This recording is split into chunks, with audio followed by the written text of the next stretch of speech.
Hello students, आज हमारा topic है फंक्शन। आप लोग ऑफलाइन बैचेस में रिलेशन सेट थ्योरी पढ़ चुके हैं। सेट थ्योरी वो कॉन्सेप्ट था, नोटेशन नंबर सिस्टम और सेट थ्योरी जो 11th में आपने पढ़ा था। बट मैंने यहाँ पर पहले आपको कॉन्सेप्ट समझाया था पूरा, जिससे कि रिलेशन समझ में आ सके, और फिर रिलेशन के कॉन्सेप्ट के साथ हमने उसकी थ्योरी की हुई थी, उसके क्वेश्चंस किए थे, शीट की थी, तो वो आपको समझ में आ गया क्योंकि काफी टाइम उसको डिस्कस किया गया। और अब हम कॉन्सेप्ट पढ़ने वाले हैं फंक्शन का। तो आप हेडिंग लगा लीजिए फंक्शन, और जिसमें पहली हेडिंग होगी आपकी डेफिनेशन फर्स्ट। तो डेफिनेशन फर्स्ट क्या कहती है, हम उस पर चर्चा करेंगे। तो what is the definition first? कि function be a machine when we give input means domain, then we always get a unique output, और आउटपुट का मीन होता है रेंज।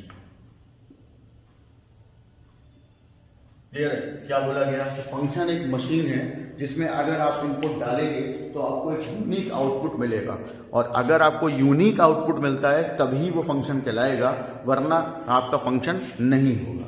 अब हम इस चीज को लिखना पहले तो लिखते हैं। जैसे मैं आपसे ही बोलूंगा कि f such that a to b, तो इसका मतलब है f लिखना है, बोला ऐसे जाता है f such that a to b। अब इसमें a जो है आपका वो होता है डोमेन, और b जो है वो होता है कोडोमेन। अब यहां बहुत से लोग रेंज और कोडोमेन को एक ही बता देते हैं, भाई कोडोमेन और रेंज सेम होता है या एक ही होता है। ऐसा नहीं होता, कोडोमेन और रेंज दो अलग अलग बातें हैं। They are sometimes equal. अभी हम समझेंगे इसको, लेकिन आप सबसे पहले ये चीज नोट कर लीजिए जो लिखाई गई है, इसको नोट कर लो आप एक बार। चलिए अब समझते हैं हम पहले एक कोडोमेन, डोमेन और रेंज। तो देखिए कोडोमेन, पहले मैं नॉन मैथमेटिकल लॉजिक बताऊंगा, फिर मैथमेटिकल लॉजिक की हम लोग समझेंगे।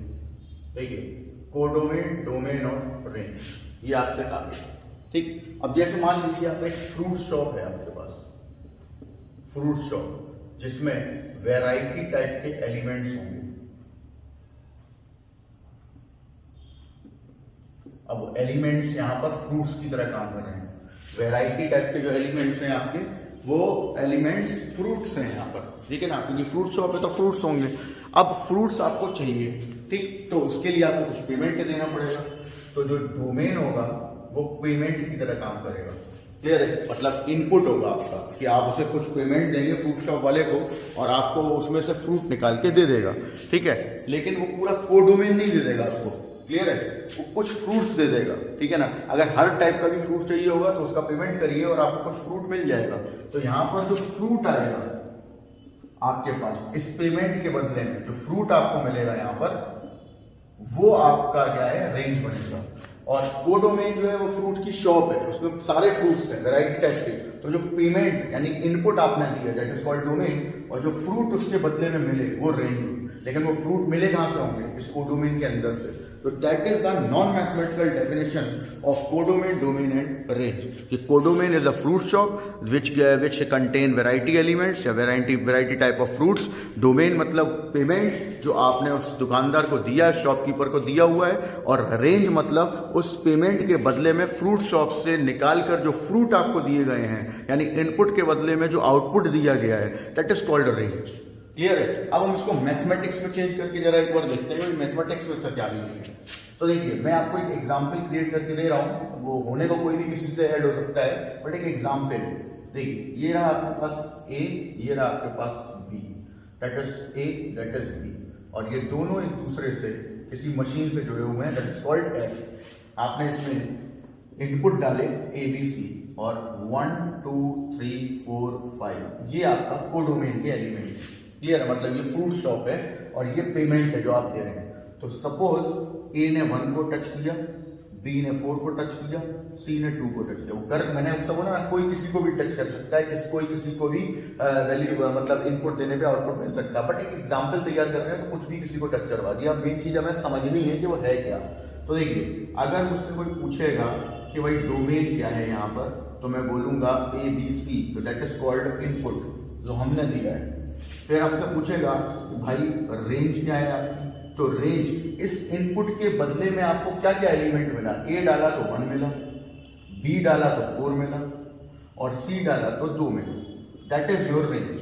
लेकिन अगर कोई मुझसे पूछता है कि भाई कोडोमेन बताइए क्या होगा कोडोमेन, तो कोडोमेन वो सारे एलिमेंट है जो इस फ्रूट शॉप के अंदर पड़े हुए हैं, मतलब 1 2 3 4 5, ठीक, ये 5 टाइप के फ्रूट है इस तरीके तो, ठीक है, दैट इज 5 टाइप्स फ्रूट। और आपने पेमेंट किया ABC, तो A के बदले में 1 वाला फ्रूट मिल गया, B के बदले में 4 वाला मिल गया, C के बदले में 2 वाला मिल गया, बाकी 3 और 5 आपको नहीं चाहिए थे, नहीं मिले तो इसका मतलब है कि वो कोडोमेन में तो जाएंगे बट रेंज में नहीं जाएंगे। यानी रेंज में केवल वो एलिमेंट ही जाएगा जो कि आपके इनपुट देने से अटैच हुआ होगा, यानी इनपुट में आपने, यानी ए में जो आपने इनपुट डाला होगा उसमें से जो रेंज के अंदर, मतलब कोडोमेन के अंदर जो एलिमेंट मिले होंगे उस ABC के बदले में, जैसे 1 मिला और 2 मिला और 4 मिला, 3 और 5 नहीं मिले, आपने इनपुट ABC दिया और 3 और 5 नहीं मिला, मान लीजिए 3 और 5 भी मिल जाता तो हम उसे रेंज में डाल देते। लेकिन रेंज में वही नंबर जाते हैं या वही एलिमेंट जाते हैं जो इनपुट के बदले में मिलते हैं,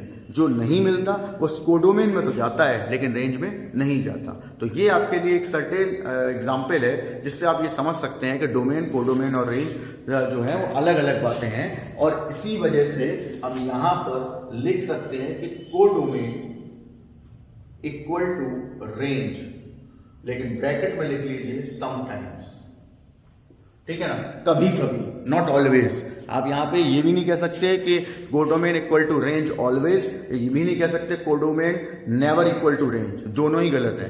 कोडोमेन और रेंज समटाइम्स इक्वल होते हैं, कभी इक्वल हो भी जाते हैं, कभी नहीं भी होते हैं। तो आप इस चीज को नोट कर लीजिए, एक एग्जाम्पल है कोडोमेन, डोमेन और रेंज को समझने का। अब देखिए, ये तो थी फर्स्ट डेफिनेशन, ठीक है, फंक्शन की फर्स्ट डेफिनेशन थी। सेकंड डेफिनेशन, तो सेकंड आप डेफिनेशन मान लीजिए कि भाई ये डेफिनेशन सेकंड है, या फिर एग्जिस्टेंस ऑफ फंक्शन मान लीजिए, मतलब फंक्शन कब एग्जिस्ट करेगा और कब एग्जिस्ट नहीं करेगा, ये बोल सकते हैं कि ये एग्जिस्टेंस थ्योरम है या एग्जिस्टेंस डेफिनेशन है, या ये भी बोल सकते हैं कि फंक्शन के होने के लिए कंडीशन होनी चाहिए, तो ये डेफिनेशन भी बन जाएगी। तो दे आर बोथ, डेफिनेशन भी बोल सकते हो, एग्जिस्टेंस ऑफ फंक्शन भी बोल सकते हो, इसलिए मैंने दोनों हेडिंग डाले हैं। अब है क्या ये, तो आप देखिए पॉइंट बाय पॉइंट में। पहला पॉइंट, देयर आर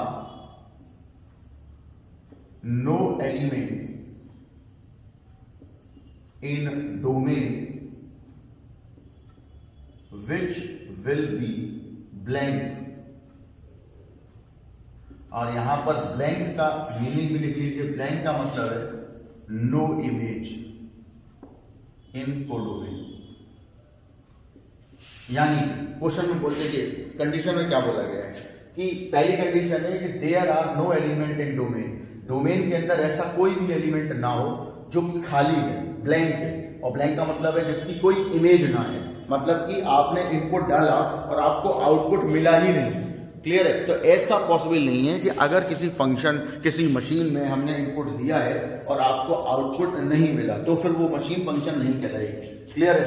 तो ये ध्यान रखना है, मतलब ऐसा नहीं दिमाग में रखिएगा कि ऐसा हो ही नहीं सकता है। हो सकता है, लाइफ में ऐसा हो जाता है, लेकिन हमें उससे मतलब ही नहीं है। मैं तो बात कर रहा हूं मैथमेटिक्स की। तो मैथमेटिक्स में कहा जा रहा है कि भाई ऐसी चीज फंक्शन नहीं है जिसमें आपने इनपुट दिया और आउटपुट मिला ही नहीं, ये पॉसिबल नहीं है। ठीक है? तो there are no element in domain which will be blank. Blank का मतलब है नो इमेज इन कोडोमेन, यानी कि ब्लैंक का मतलब यहाँ ब्लैंक चीज का मीनिंग क्या है? ब्लैंक चीज का मीनिंग है कि कोई भी एलिमेंट खाली ना हो, मतलब ऐसा ना हो कि कोई एलिमेंट आपने इनपुट में दिया है, डोमेन में डाला और't उसका कोई आउटपुट मिला ही नहीं। तो आउटपुट मीनिंग कोडोमेन के अंदर कोई एलिमेंट मिला ही नहीं। ठीक? सेकेंड पॉइंट क्या है? सेकेंड पॉइंट कहता है there are no element in domain which have more than one image in codomain। क्या बोल रहा है? ऐसा भी कोई एलिमेंट नहीं होना चाहिए। There are no element in domain which have more than one image in codomain. और ऐसा भी कोई एलिमेंट ना हो जिसमें एक इनपुट आपने डाला है और इमेज आपको 2 मिल जाए, मतलब आउटपुट 2 मिल जाए, ऐसा भी पॉसिबल नहीं है। तो पहली कंडीशन है there are no element in domain which will be blank, ऐसा कोई एलिमेंट ना हो डोमेन के अंदर जो कि खाली रह जाए, जिसकी कोई इमेज ना हो। और सेकंड कंडीशन है कि there are no element in domain which have more than 1 image in codomain, और ऐसा भी कोई एलिमेंट नहीं होना चाहिए डोमेन के अंदर जिसकी एक से ज्यादा इमेजेस हो जाए। तो दोनों बातें आपको याद रखनी है। Clear? There are no element in domain which will be blank, there are no element in domain which have more than 1 image in codomain. मेरी लिखा हुआ है जो, अगर बहुत से लोग कहते हैं कि सर ये थोड़ा लिखावट समझ में नहीं आई, तो मैं उनको बता दूं मैं इंग्लिश पढ़ाने नहीं आया हूं, ना ही राइटिंग सुधारवाने आया हूं, मैं यहाँ पे मैथमेटिक्स पढ़ाने आया हूं। तो उस पर ध्यान दीजिए मैं बोल क्या रहा हूं, ये सुनिए ध्यान से, और यहाँ पे आप सब सुनते रहेंगे तो चीजें समझ में आने लगेंगी। तो मेरी राइटिंग पे ध्यान ना देते हुए इस बात पे ध्यान दीजिए कि आपको क्या पढ़ रहे हो आप यहाँ। क्लियर है? ये बात ध्यान रखिए। फंक्शन क्या है? वो ये है एग्जिस्टेंस ऑफ फंक्शन। दो कंडीशन है फंक्शन की, दोनों में से एक भी ऐसी कंडीशन आपको मिल जाती है किसी फंक्शन के अंदर तो वो फंक्शन डिनाई हो जाएगा। मतलब ये दोनों कंडीशन में से एक भी फेल हो गई तो फंक्शन है ही नहीं। समझ आ गया? फर्स्ट भी होने चाहिए, सेकंड, मतलब पास होने के लिए, फंक्शन के होने के लिए फर्स्ट और सेकंड दोनों का होना जरूरी है। ना होने के लिए दोनों ना हो तब भी फंक्शन नहीं होगा, दोनों में से कोई एक ना हो तब भी फंक्शन नहीं होगा। तो इस चीज को अपने दिमाग में बैठा लीजिए। फंक्शन अगर है तो इन दोनों चीजों की वजह से, इन दोनों कंडीशंस की वजह से, इसे नोट कर लीजिए। अब चलिए इस कंडीशन को और बेहतर तरीके से समझते हैं, मतलब एग्जाम्पल, कुछ एग्जाम्पल्स क्रिएट कर रहा हूं। सपोज, क्योंकि अब जो एग्जाम्पल मैं आपको दे रहा हूं वैसे क्वेश्चंस आ रहे हैं अग्रवाल एनसीईआरटी वगैरह में पूछ लिए जाते हैं, और नया जो 12th का सिलेबस पैटर्न है उसमें आपको ऑब्जेक्टिव भी आ रहे हैं, फिल इन द ब्लैंक्स भी आ रहे हैं, और पैराग्राफ्स भी आ रहे हैं, तो सभी कुछ आ रहा है। और कॉम्पिटिटिव एग्जाम्स वगैरह में भी ऐसा होता है, तो आपको पूरी बात समझनी पड़ेगी। तो देखिए जरा ध्यान में, बोर्ड पे मान लीजिए मैंने आपको एक एफ दिया हुआ है A,1, B,2, C,3 एंड एक दिया हुआ है G A,1, B,1, C,2 and एक दिया हुआ है H A,1, A,2, B,1, B,2, C,1, C,2। तीन आपके पास एफ जी एच कोई ऑर्डर्ड पेयर्स का, मतलब एक रिलेशन मान लो कि ऑर्डर्ड पेयर का एक सेट दिया हुआ है एफ जी एच। हमसे ये पूछा गया है कि इनमें से फंक्शन कौन सा है और फंक्शन कौन सा नहीं है। तो हम पहले एफ के लिए काम करेंगे, और जो दो कंडीशन मैंने आपको ये बताई थी उन पे ध्यान दीजिए। देखिए ये रहा आपका डोमेन, ये रहा कोडोमेन। यहाँ पर एलिमेंट है ए बी सी, और 1 2 3 यहाँ पर है 1 2 3, और ये दोनों को जोड़ कौन रहा है? मशीन एफ जोड़ रही है दोनों को। और अब इसके साथ देखिए ए का इमेज 1 है, दैट इज, क्योंकि और ये इमेज प्री इमेज आप लास्ट के 11th में पढ़ चुके हो कि किसको इमेज बोलते हैं, किसको प्री इमेज बोलते हैं। अभी मैं बता भी दूंगा कि अगर 1 बोला गया ए के लिए तो 1 is the image of A and A is the pre image of 1। अगर इधर से इधर जा रहे हो तो इमेज, उधर से इधर आ रहे हो तो प्री इमेज। ए के बारे में बोला जाए कि ए क्या है, A is the pre image of 1 के बारे में पूछा जाए तो 1 is the image of. Clear है? और बी की इमेज क्या है?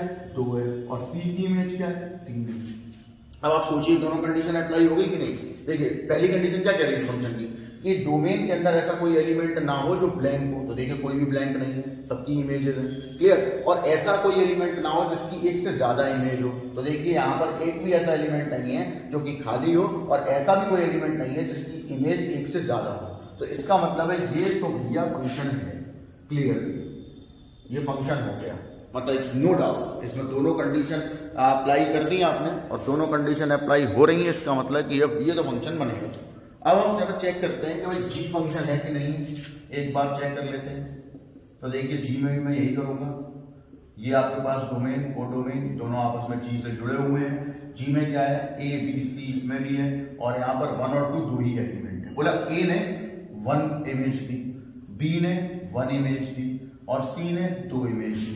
That is also a function. अब बहुत से लोग सोच रहे हैं सर यहाँ तो मिल गई इमेज, ठीक है। तो भाई मैंने ये बोला था कि डोमेन का ऐसा कोई एलिमेंट ना हो जिसकी एक से ज्यादा इमेज हो। ये नहीं बोला था कि डोमेन में कोई एलिमेंट है, कोई दो एलिमेंट किसी एक इमेज से नहीं जोड़ सकते, क्योंकि आपकी डेफिनेशन फर्स्ट क्या है फंक्शन की, ये फंक्शन एक मशीन है जिसमें इनपुट देंगे तो यूनिक आउटपुट मिलेगा।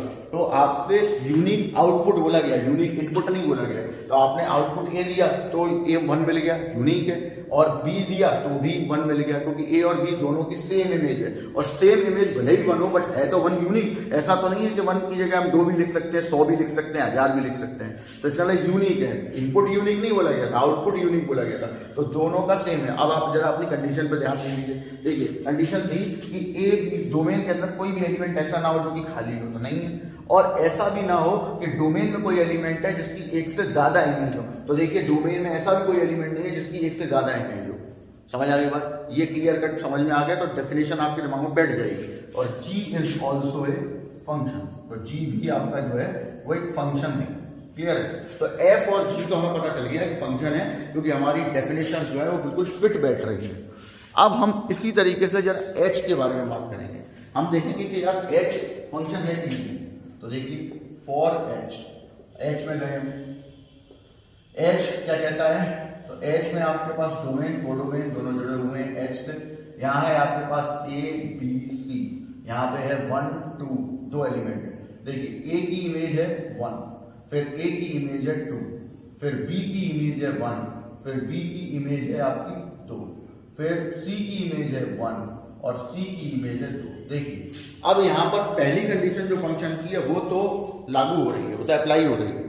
तो क्या है फर्स्ट डेफिनेशन, डेफिनेशन का फर्स्ट पार्ट क्या था, ये था कि भाई डोमेन के अंदर कोई एलिमेंट खाली नहीं होना चाहिए, नहीं। लेकिन सेकंड डेफिनेशन फेल है, क्योंकि आप देख सकते हैं यहाँ पे ए एक ऐसा एलिमेंट है जिसकी 2 इमेज है, बी भी एक ऐसा एलिमेंट है इसकी 2 इमेज है, सी भी एक ऐसा एलिमेंट है इसकी 2 इमेज है। हमें तो एक से ही मतलब होता है, यहाँ तो 3 मिल गए। क्लियर है? तो ए के पास ए की 2 इमेज है, विच इज नॉट पॉसिबल। तो यहां लिखेंगे H is not a function because the element of domain have more than 1 image in range. That is the concept. That is the concept of function. तो आपने अभी इस लेक्चर में 2 definition पढ़ चुके हो आप फंक्शन की, और दोनों इंप्लीमेंट हम कर चुके हैं, अप्लाई कर चुके हैं, और आपके सामने एग्जाम्पल बने हुए हैं, इसको नोट कर लीजिए। अगर आपने पूरी चीज ध्यान से समझी तो ये पूरा समझ में आएगा, डिटेल्ड है, कंप्लीट है, इसमें कोई क्वेरी होगी ही नहीं, क्योंकि मैंने अपनी तरफ से सारी क्वेरीज आपके सामने रख दी हैं, और कोई दिक्कत हो तो फिर भी आप पूछ सकते हैं। ठीक है, इसको नोट कर लीजिए फिर। चलिए फंक्शन, दोनों चीजें हो गई फंक्शन के बारे में। फंक्शन क्या होता है, फंक्शन लिखते कहते हैं, फंक्शन की दोनों डेफिनेशन क्या है, फंक्शन एग्जिस्ट कब करता है, सारी बातें। अब हेडिंग लगा लीजिए, difference between relation and function. हम अब पढ़ने जा रहे हैं कि रिलेशन और फंक्शन के बीच में क्या डिफरेंस होते हैं। क्लियर है? तो ध्यान से देखिए, रिलेशन आप पढ़ चुके हैं, मैं यहां पर लिख रहा हूं। जैसे रिलेशन की हम बात करें तो यहां आप लिखेंगे कि relation be a well defined set of ordered pair. और क्योंकि रिलेशन एक सेट है, वो वेल डिफाइंड तो होना जरूरी है। और किसका सेट है? ऑर्डर्ड पेयर्स का। यानी कि रिलेशन केवल याद ये रखना है कि रिलेशन वो हर चीज रिलेशन है, या वो हर चीज आपको रिलेशन में लिखनी है, रिलेशन की कंडीशन में, जो ऑर्डर्ड पेयर की फॉर्म में लिखी जा सकती है। क्योंकि रिलेशन क्या है, एक सेट की तरह काम करता है, और उसमें एक नंबर्स जो होते हैं, एलिमेंट जो होते हैं, वो ऑर्डर्ड पेयर की फॉर्म में होते हैं। बस ध्यान ये रखना है कि वो वेल डिफाइंड होना चाहिए। वेल डिफाइंड मैं आपको साइड में समझा चुका हूँ कि आपके पास मान लीजिए एक आर रिलेशन है, तो मान लीजिए मैंने ये दे दिया 1,2, ठीक है, और 2,1, तो ये वेल डिफाइंड है, क्योंकि ये 2 अलग अलग ऑर्डर पेयर है। ठीक है, लेकिन अगर आर में कोई ऑर्डर पेयर रिपीट कर जाए तो फिर वो वेल डिफाइंड नहीं होगा। ठीक है, तो इसके लिए आपको क्या करना पड़ेगा, इसको 1,2 को सिर्फ एक ही बार लिखना पड़ेगा। अब ये वेल डिफाइंड मतलब यूनिक होना चाहिए। जो ऑर्डर्ड पेयर है ना वो 1 2 एक पेयर है और 2 1 दूसरा पेयर है, दोनों पेयर अलग अलग हैं, ठीक है। क्योंकि आपको रिलेशन के टाइम पे क्या बताया गया था कि जो ऑर्डर्ड पेयर होते हैं वो कभी आपस में इक्वल नहीं होते, वो इक्वल तभी हो सकते हैं जब ये x इधर के x के बराबर हो, ये y इधर के y के बराबर हो। तो अगर आप चाहते हैं कि वो वेल डिफाइंड है या वेल डिफाइंड हो तो आपके लिए ध्यान रखना है कि इसमें जितने ऑर्डर पेयर आएंगे वो सारे के सारे जो है वो यूनिक होने चाहिए और रिपीटेड पेयर्स नहीं हो, क्योंकि set have no repetition of element. Clear है। तो रिलेशन केवल वही रिलेशन होता है जो कि well defined set of order pair हो। बट फंक्शन क्या होता है? तो फंक्शन आप अभी समझ चुके हो कि function be the set of well defined ordered pair and they also have the two conditions of existence of function। कहने का मतलब ये हुआ कि फंक्शन की भी डेफिनेशन बिल्कुल सेम है, मतलब कंडीशन। फंक्शन की डेफिनेशन तो आप पढ़ ही चुके हैं फंक्शन क्या था। अब मैं रिलेशन और फंक्शन में डिफरेंस बता रहा हूं, तो दोनों की डेफिनेशन इसीलिए सेम तरीके से लिखी गई है दोनों में, जिससे कि डिफरेंस समझ में आ जाए। तो रिलेशन क्या था? रिलेशन भी well defined set of order pair. Function भी the set of well defined order pair and they also have the two conditions of existence of function.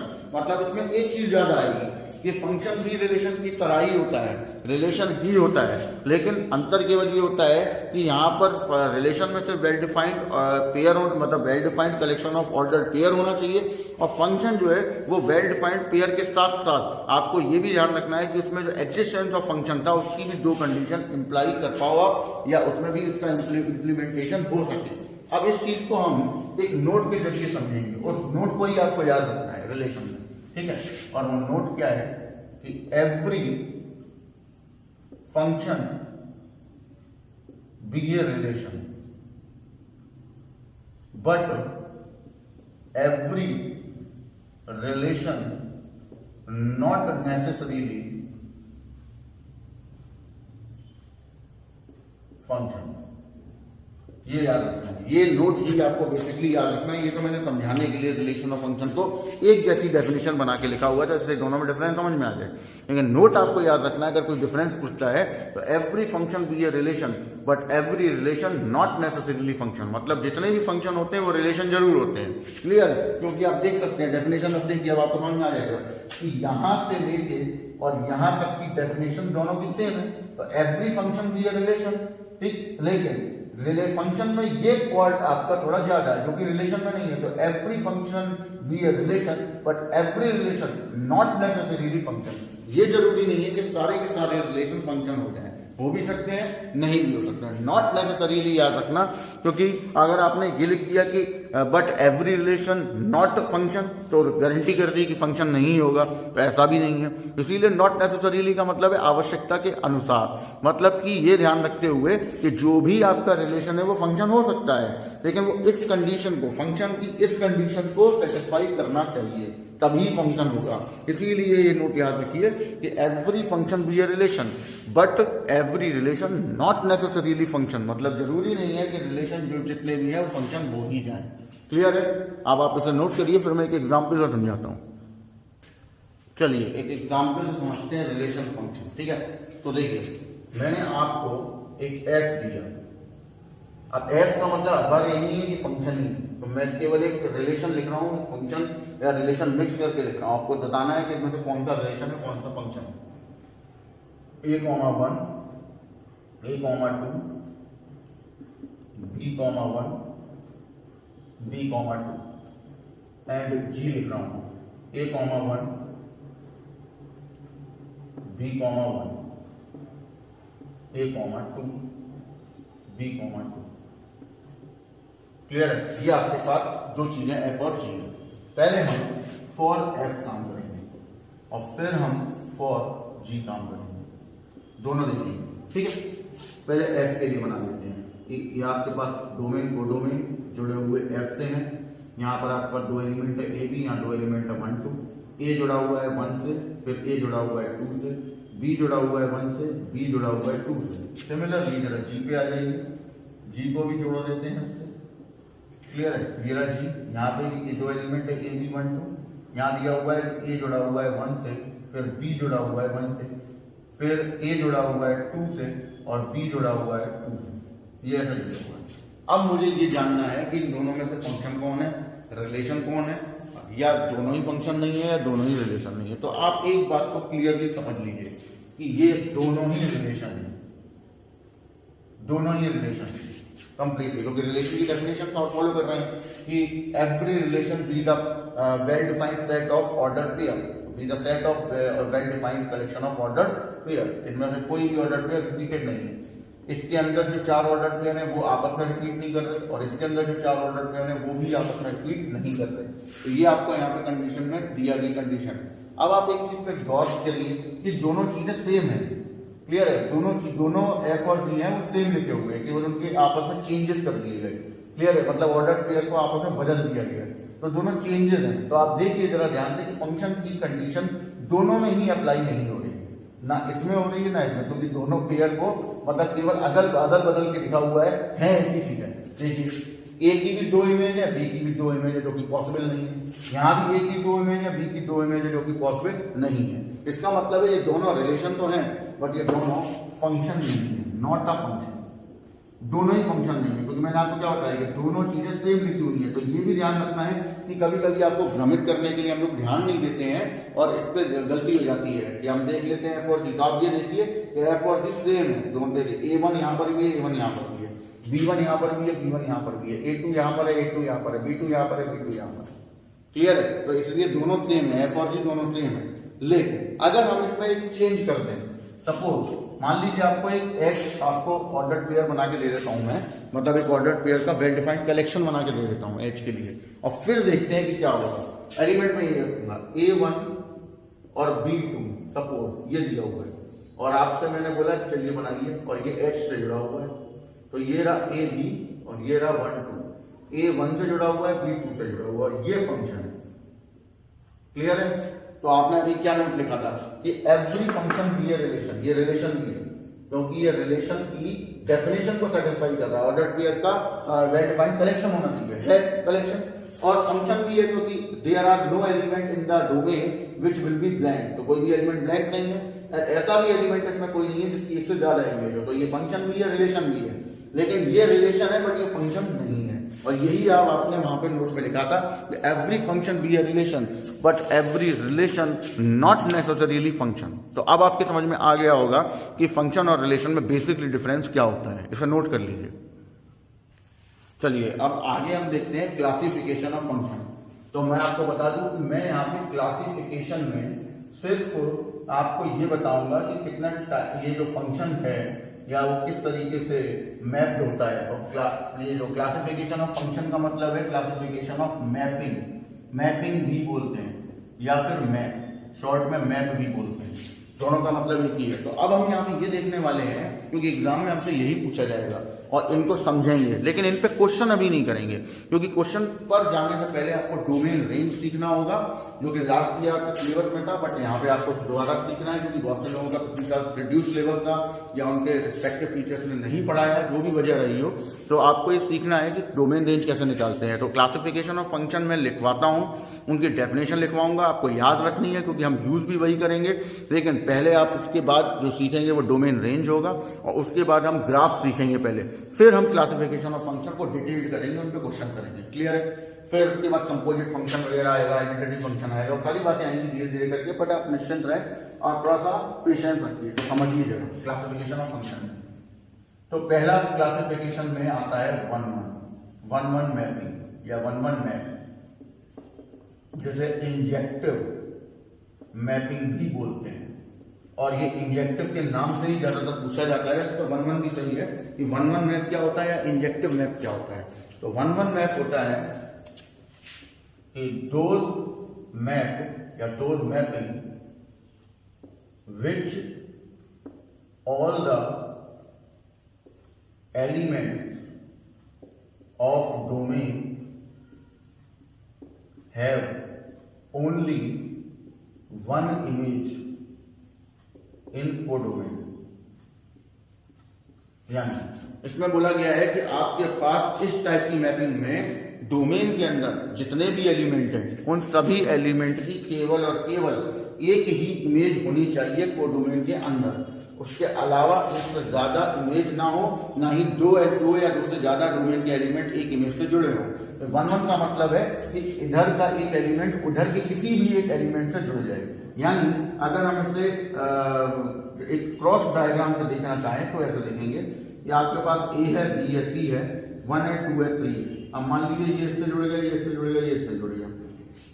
मैंने बोला क्या कोई भी किसी से भी जुड़ सकता है, तो फंक्शन पे डिपेंड करेगा कि फंक्शन क्या है और किससे जुड़ रहा है। लेकिन एक एग्जांपल के लिए मैंने आपको समझाया है कि यहाँ देखिए जितने भी एलिमेंट आपके पास डोमेन में हैं उन सब की एक ही इमेज आपको मिल रही है। तो ये याद रखना है कि वन वन मैप वो मैप होता है जिसके अंदर डोमेन के सारे एलिमेंट जितने भी एलिमेंट हैं उन सबकी केवल और केवल एक ही इमेज को डोमेन के अंदर मिले। क्लियर है? अब ये तो रही इसकी डायग्राम से डेफिनेशन। अब हम बात करेंगे कि मैथमेटिकल में हमें क्या प्रूव करना है। तो मैथमेटिकल में दो कंडीशन होती है, if fx1 equal to fx2, और यहाँ fx1 और fx2 का मतलब ये है कि ये इमेजेस है। ठीक है? क्योंकि जब आप यहाँ जाते हैं, जैसे इस डायग्राम में समझते हैं कि अगर मान लीजिए ये एक फंक्शन f से जुड़ा हुआ है, मतलब फंक्शन मशीन है, और आपने इसमें एक इनपुट डाला a, तो आपको जो इमेज मिलेगी वो f ऑफ a मिलेगी, और दैट इज कॉल्ड 1। आपके केस में सॉरी दैट इज कॉल्ड 3, क्योंकि a की इमेज 3 है, तो इसे ऐसे लिखा जाएगा। b के केस में आपने b इनपुट डाला तो f b मिलेगा, और f b का मतलब 1 होगा। और जब आपने इनपुट c डाला होगा तो f c मिलेगा, और c का मतलब होगा कि आपको 2 आंसर मिल रहा है। तो ये इसका मीनिंग होता है कि f of a, f of b, f of c जो है वो a b c इनपुट देने पर जो भी फंक्शन आपको दिया गया है उनकी इमेजेस है। क्लियर है? ये उनकी इमेज है, इसको ऐसे लिखा जाता है। तो यहाँ लिखा हुआ है मैथमेटिक्स की डेफिनेशन में कि if fx1 equal to fx2 then x1 equal to x2 होना चाहिए। मतलब अगर किसी फंक्शन में आपने मतलब उनकी जो इमेज है, किसी फंक्शन में कोई इमेजेस हैं जो आपकी कोडोमेन के अंदर, अगर वो आपस में बराबर हैं तो जो इनपुट दिया है आपने वो भी आपस में बराबर होना चाहिए। क्लियर है? यानी ये देखिए, ये आपके पास डोमेन है, कोडोमेन है, x1 x2, और ये दोनों आपस में है इक्वल। तो fx1 जो निकलेगा, ठीक, और जो fx2 निकलेगा वो दोनों भी आपस में बराबर होने चाहिए। यानी कायदे के हिसाब से देखा गया ये है कि कायदे के हिसाब से देखो तो उसको ऐसे समझो आप कि x1 बराबर x2, ये या तो x1 डाल दो या x2 डाल दो, तो आंसर में या तो fx1 आ जाएगा या fx2 आ जाएगा। कहने का ये मतलब है एक वैल्यू एक इमेज। क्लियर है? ये इसका मीनिंग है, ये जो बात लिखी गई है इसका मीनिंग है। मैथमेटिक्स जब हम सॉल्व करते हैं तो हम ये प्रूफ करते हैं कि ये लेके चलेंगे और ये प्रूफ करेंगे, और देखेंगे कि ये जो प्रूफ आ रहा है वो हमारी कंडीशन के हिसाब से फॉलो कर रहा है या नहीं कर रहा। मतलब फॉलो यानी सपोर्ट कर रहा है कि नहीं कर रहा। अगर सपोर्ट करेगा तो 1 1 होगा, अगर सपोर्ट नहीं करेगा तो 1 1 नहीं होगा। ये आपको याद रखना है। तो यहाँ बोला गया है कि अगर x1 और x2 आपस में बराबर है डोमेन के अंदर, तो उनकी जो इमेज मिलेगी कोडोमेन के अंदर वो भी आपस में बराबर होनी चाहिए, एक एलिमेंट एक इमेज।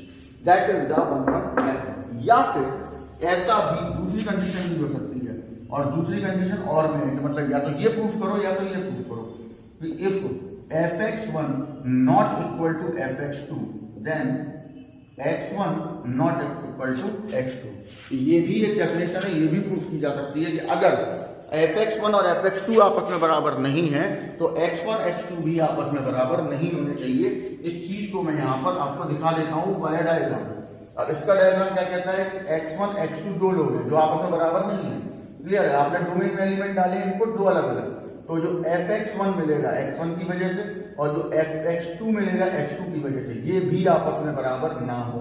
यानी ये बराबर नहीं है तो ये भी बराबर नहीं है, दोनों ही बराबर नहीं है। यानी कि दो एलिमेंट तो दो अलग अलग इमेज, x1 की इमेज fx1, x2 की इमेज fx2। आप देख सकते हैं 1 1, इधर का एक उधर के एक से जुड़ रहा है, और यहाँ एक का मतलब नंबर 1 नहीं है। यहाँ एक का मतलब है कि आपने एलिमेंट इनपुट जो दिया वो एक दिया तो आउटपुट भी उससे जो जुड़ा वो भी एक ही मिला। क्लियर है? मतलब x1 पे fx1 मिल गया एक वैल्यू, और x2 पे fx2 मिल गया एक वैल्यू। क्लियर है? ऐसा नहीं होना चाहिए कि x1 डाला आपने और दो इमेज मिल जाए तो फंक्शन ही नहीं होगा, और ऐसा भी नहीं होना चाहिए कि आपने x1 x2 दो अलग अलग डाले और आंसर में आपको इमेज एक ही मिल रही है, तो भी आपका 1 1 नहीं होगा। 1 1 का मतलब है कि डोमेन का एक एलिमेंट रेंज के कोडोमेन के एक ही एलिमेंट से जुड़ेगा, तो that is called 1 1 map. Clear है? इसे नोट कर दीजिए। देखिए नेक्स्ट होता है मैनी वन मैप। अब जैसे 1 1 का दूसरा नाम इंजेक्टिव था, मैनी वन का कोई दूसरा नाम नहीं होता था। मैनी वन क्या कहता है? मैनी वन देखिए डायग्राम से क्या कहता है, देख लीजिए आप एक बार कि यहां पर आपने ए और बी एलिमेंट डाले और यहां एलिमेंट आपको सिर्फ एक ही मिले, दैट इज मैनी वन। मतलब ऐसे समझो, मेरे हाथ के इशारे में देखिए, मैनी वन, मैनी वन। अब यहाँ 1 का मतलब नंबर 1 नहीं है, मैनी मतलब एक से ज्यादा लोग और उनकी इमेज एक ही है, तो that is called many one. Many one, ठीक है? मैनी डोमेन के एलिमेंट एंड इमेज जो मिले वो एक ही मिले। क्लियर है? अब ऐसा भी पॉसिबल है कि ऐसे हो जाएगी कि ए बी सी और 1 2 3 और ये सारे के सारे 2 से जुड़े हुए, तो इससे कोई फर्क नहीं पड़ेगा कि 1 और 3 छूट गए। केवल ये ध्यान रखिए कि दैट इज मैनी वन। आप बस मैनी वन की तरफ ध्यान दें कि मैनी वन का मतलब है कि डोमेन के एक से ज्यादा एलिमेंट की इमेज को डोमेन में सिर्फ एक ही मिल रही है और वो कोई भी एक एलिमेंट हो सकता है। क्लियर है? तो that is called many one. ठीक, अब इसका अगर हम मैथमेटिकल देखें तो क्या होगा, तो देखिए if fx1 equal to fx2 then x1 not equal to x2। ठीक है, अब यही बात देखिए आप डायग्राम में समझिए। यहाँ x1 और x2 आपस में बराबर नहीं है, ये दो अलग अलग बंदे हैं, लेकिन जो आपको यहाँ fx1 मिल जाए या fx2 मिल जाए, दोनों की इमेज सेम होनी चाहिए। ठीक है, क्योंकि यहाँ क्या बोल रहा है कि x1 x2 बराबर नहीं है, लेकिन दोनों की इमेज जो है वो बराबर है। मतलब जब आपने x1 रखा तो fx1 मिला, x2 रखा तो fx2 मिला, और fx1 इक्वल टू क्या है, fx2, तो हो गया मैनी वन। तो that is the mathematical meaning of many one map. Many one का मतलब है कि मैनी का डोमेन के अंदर एक से ज्यादा एलिमेंट की इमेज कोडोमेन के अंदर सेम हो जाए, तो उसको हम मैनी वन बोलते हैं। That is called many one map.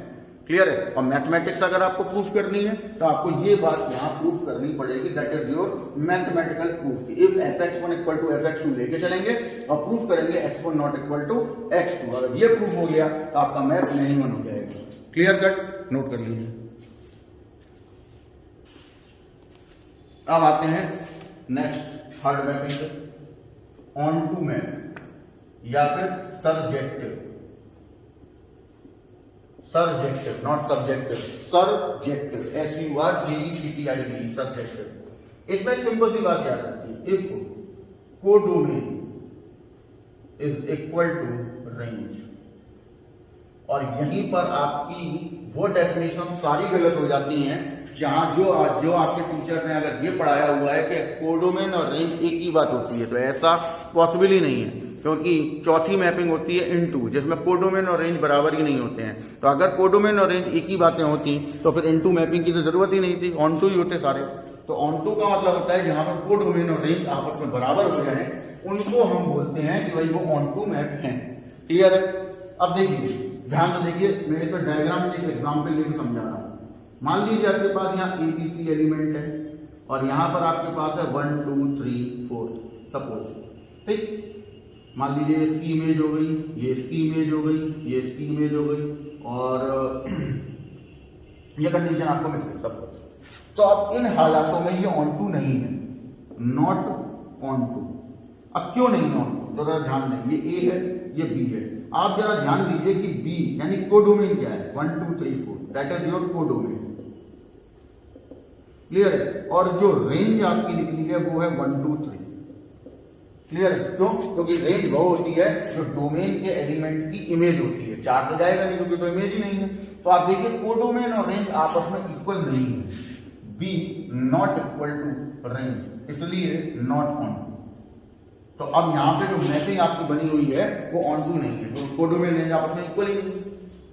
Clear हो गई ना बात कि आपके पास जो कोडोमेन और रेंज है वो आपस में इक्वल नहीं है, और जब कोडोमेन और रेंज आपस में इक्वल नहीं है तो ऑन टू नहीं बनेगा।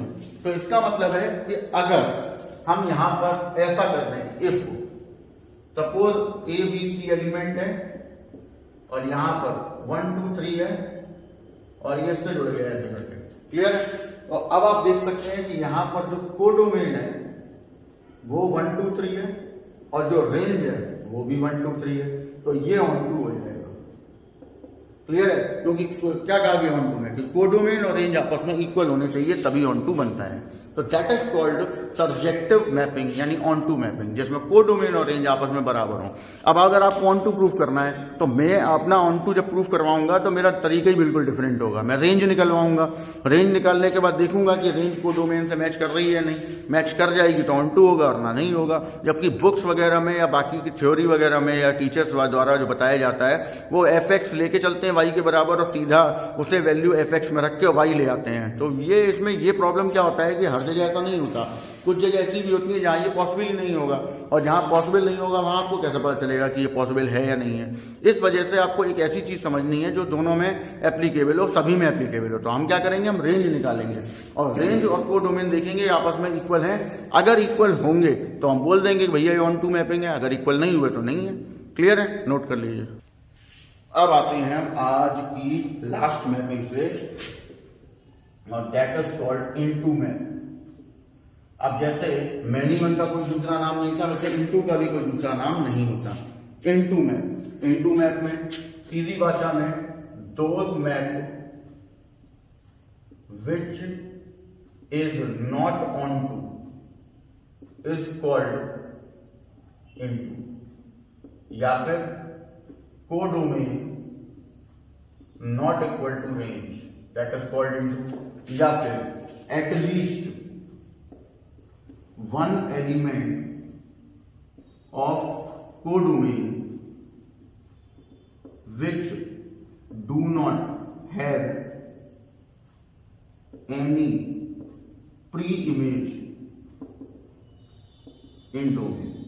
तीनों बातें एक ही चीज पे इशारा करती हैं कि जो ऑन टू नहीं होगा वह इनटू हो जाएगा, या कोडोमेन और रेंज आपस में बराबर ना हो तो वही डेफिनेशन होगी, क्योंकि कोडोमेन और रेंज बराबर होते हैं तो ऑन टू होता है, बराबर नहीं होंगे तो इनटू हो जाएगा। और जो मेन डेफिनेशन बुक्स वगैरह में मिलती है वो ये होती है कि at least one element of codomain, कि कम से कम कोडोमेन में एक एलिमेंट ऐसा होना चाहिए जो जिसकी कोई भी डोमेन में प्री इमेज ना हो, और ऐसा पॉसिबल है। डायग्राम से समझते हैं। मान लीजिए एबीसी है, 1 2 3 4 है, ये इससे ऐसे जोड़ो सपोज। अब आप देख सकते हैं कि कोडोमेन के पास वन एक ऐसा एलिमेंट है जिसकी कोई प्री इमेज है ही नहीं, मतलब ये इधर के किसी एलिमेंट से जुड़ा ही नहीं है, तो that is called into map. क्योंकि वही बात आ जाएगी, ये कोडोमेन है, रेंज बनेंगे 2 3 4, कोडोमेन होगा 1 2 3 4, तो दोनों आपस में बराबर होंगे नहीं, और जब दोनों बराबर नहीं होंगे तो इसलिए कैसा मैप हो जाएगा, इनटू मैप हो जाएगा, कि ये ऑन टू नहीं होगा। इसीलिए कहा जाता है कि जो ऑन टू नहीं है वो इनटू है। मतलब आप जब प्रूफ करेंगे तो हम प्रूफ करेंगे ऑन टू, अगर कोडोमेन और रेंज बराबर आ गए तो ऑन टू हो गया, और अगर कोडोमेन और रेंज बराबर नहीं आए तो इनटू हो गया। सिंपल भाषा में समझ लीजिए। अब एटलीस्ट वन एलिमेंट का मतलब ये है कि कम से कम एक एलिमेंट तो कोडोमेन के पास ऐसा होना ही चाहिए। एक से ज्यादा भी हो सकते हैं, ऐसा भी हो सकता है कि एक से ज्यादा एलिमेंट ऐसे हो जिनकी प्री इमेज कोई है ही नहीं, तो वो भी इनटू में ही जाएगा। कम से कम एक तो होना ही चाहिए। क्लियर है? नोट कर लीजिए। अब देखिए 8 टाइप की मैपिंग होती है, 4 टाइप की हो चुकी है, बाकी की 5 टाइप 1 1 ऑन टू, यानी कि एक ये होती है आपकी बाइजेक्टिव, जिनके नाम है ना दूसरे वो ज्यादा पूछी जाती है। Bijective mapping. अब आप सोचेंगे इसमें क्या होगा, तो इसमें 1 1 भी होगा और ऑन टू भी होगा, मतलब ऐसा मैप जो 1 1 भी हो और ऑन टू भी हो। तो इसलिए इसमें कुछ समझाना ही नहीं है, जो 1 1 प्रूफ करो, ऑन टू प्रूफ करो, 1 1 ऑन टू हो गया। फिर अगला आता है 1 1 इनटू, फिर अगला आता है मैनी 1 ऑन टू, और 8वां होता है मैनी 1 इनटू। ये 8 होते हैं। 1 1 ऑन टू में 1 1 ऑन टू प्रूफ करना है, दोनों प्रूफ करने हैं। 1 1 इनटू में 1 1 प्रूफ करना है, इनटू प्रूफ करना है। मैनी 1 ऑन टू में मैनी 1 प्रूफ करो, ऑन टू प्रूफ करो। मैनी 1 इनटू में मैनी 1 प्रूफ करो और इनटू प्रूफ करो। इसीलिए इन 4 की कोई नई डेफिनेशन नहीं होती, वही डेफिनेशन होती है जो आप पढ़ के आए हैं। 1 1 यानी 1 1 की कंडीशन प्रूफ करनी है, ऑन टू की कंडीशन प्रूफ करनी है, और दोनों हो जाए तो 1 1 ऑन टू। क्लियर है? दोनों में से जो नहीं होगा, जैसे 1 1 हो गया ऑन टू नहीं हुआ, तो आप बोल देंगे कि 1 1 है बट नॉट ऑन टू। बोला ऑन टू हो गया 1 1 नहीं हुआ, तो आप लिख देंगे कि 1 1 नहीं है ऑन टू हो गया। इस तरीके से लिखना होता है एग्जाम में। तो आपकी जो मेन 4 डेफिनेशन जो कंडीशन होती है, 1 1 है, ऑन टू है, मैनी 1 है, इनटू है, और जब इन्हीं 4 को मिला दिया जाता है तो अगली 8 बन जाती है, मतलब अगली 4 बन जाती है, तो टोटल मिलके 8 हो जाएंगी। क्लियर है? तो ये है आपका फंक्शन का स्टार्टिंग का कॉन्सेप्ट। अब जो कल लेक्चर आपको मिलेगा उसमें हम नेक्स्ट आगे बढ़ेंगे डोमेन और रेंज की तरफ, क्योंकि अब अगर आपको ये क्लासिफिकेशन पे ध्यान देना है तो डोमेन और रेंज सीखना जरूरी है। बिना डोमेन रेंज सीखे आपको ये समझ में नहीं आएगा। तो एक लेक्चर तो पूरा डोमेन पे होगा और एक लेक्चर पूरा रेंज पे होगा। जो भी आपके 12th के बेस पे या 12th के पेपर में या कंपटीशन में वगैरह में जो क्वेश्चंस आते हैं हम उन पे ही डिस्कशन यहाँ करने वाले हैं। तो 2 या 3 लेक्चर आपको जो है वो डोमेन रेंज पे ही मिलने वाले हैं। क्लियर है? बाकी चीजें आपको पूरी एक बार वीडियो, मैंने बोला था एक बार वीडियो ध्यान से देखिए, समझिए और उसके बाद दोबारा वीडियो को देखिए। दोबारा वीडियो को देखने के बाद अपने नोट्स बनाइए, उनको पढ़िए और उन कंडीशंस को अपने दिमाग में ले जाके सोचिए कि हम इनको कैसे इम्प्लाई करेंगे या कैसे इंप्लीमेंट करेंगे। और मैंने जो एग्जाम्पल दिए हैं ऐसे एग्जाम्पल आप भी क्रिएट कर सकते हैं। फिर भी कोई डाउट या क्वेरी होती है तो आप मुझसे पूछ सकते हैं, नो डाउट। क्लियर है? चलिए आज के लिए इतना ही, बाकी का नेक्स्ट लेक्चर में। Have a good day.